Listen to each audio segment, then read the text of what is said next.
एक समय की बात है। एक गांव में एक लकड़हारा रहता था जो कि जंगल से लकड़ियों को काटकर उन्हें बाजार में बेचकर पैसे कमाता था। जो भी पैसे उसे लकड़ी बेचकर मिलते थे वह उसी से अपना और अपने परिवार का पालन पोषण करता था। एक दिन वह जंगल में रोज की तरह लकड़ी काटने के लिए गया और नदी के किनारे एक वृक्ष से लकड़ी काटने लगा। अचानक उसके हाथ से कुल्हाड़ी छूटकर नदी में गिर गई। इससे लकड़हारे को बहुत दुख हुआ और वह नदी में कुल्हाड़ी ढूंढने का प्रयास करने लगा, लेकिन उसे नदी में अपनी कुल्हाड़ी नहीं मिली। इस बात से लकड़हारा बहुत ज्यादा दुखी था और वह नदी के किनारे बैठकर रोने लगा। जब वह नदी के किनारे रो रहा था तो लकड़हारे की आवाज सुनकर नदी से भगवान प्रकट हुए। भगवान जी ने लकड़हारे से पूछा कि तुम क्यों रो रहे हो।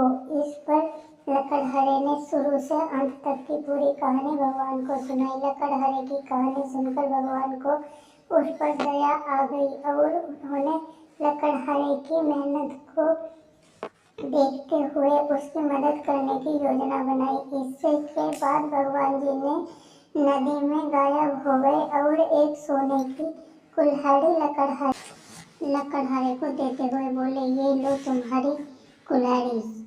सोने की कुल्हाड़ी को देखकर लकड़हारा बोला, हे भगवान, यह कुल्हाड़ी मेरी नहीं है। इस बात को सुनकर भगवान फिर से नदी में गायब हो गए और इस बार चांदी की कुल्हाड़ी लकड़हारे को देते हुए बोले, यह लो तुम्हारी कुल्हाड़ी।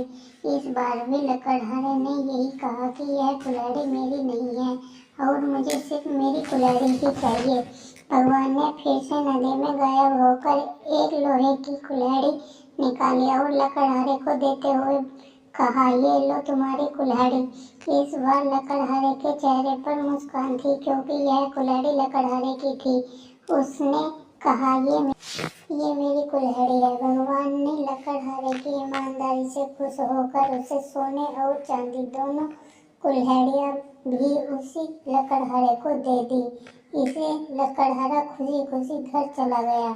शिक्षा। लकड़हारे की इस कहानी से हमें यह शिक्षा मिलती है, हमें हमेशा अपनी ईमानदारी पर ही रहना चाहिए क्योंकि जीवन में ईमानदार व्यक्ति को कोई भी नहीं हरा सकता।